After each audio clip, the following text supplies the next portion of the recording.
We're here today with Taylor Higgin, who's the Senior Manager of Education Content for Common Sense Media, and in particular runs a website called graphite.org for teachers to get reviews, find out how to use, and share their experiences with educational technology, something that's very badly needed.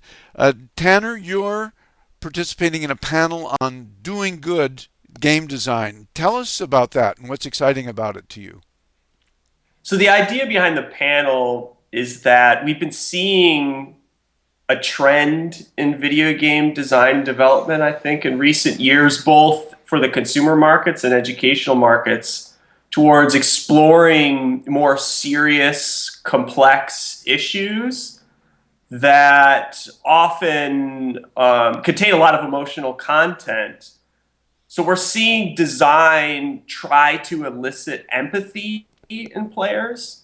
And the idea behind the panel is get together a bunch of leaders in this field from a design perspective and discuss how exactly game design can shift and change to better elicit emotional responses from players and to get them doing social good out in the community, to help them explore complex issues, particularly for a K-12 audience, because the idea is that for learning to really flourish, there needs to be a good social, emotional context in which it to happen. So trying to figure out games that encourage that and to really put students in a better position to succeed in the classroom.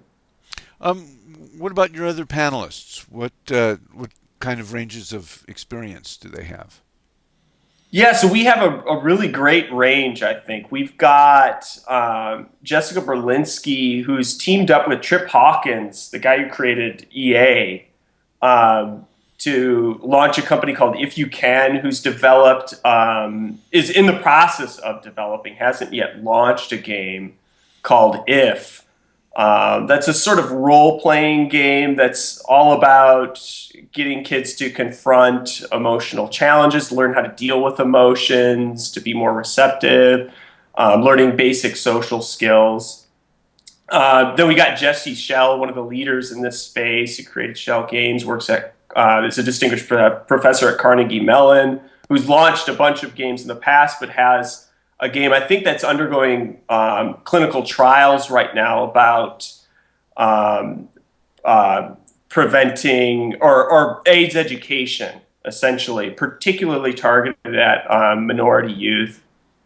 And then we've got Richard Tate, who's at Hope Lab, one of the VPs there, and they've got two products. One which was called Zamzy, which was a sort of Fitbit kind of thing, if you're familiar with that Nike product, but targeted at the kids market. So kind of gamifying, for lack of a better term, fitness and nutrition for kids, a thing that they could go out, be active in the real world and come back and earn points and badges. And then they also created Remission, which was an arcade action style game that did two things.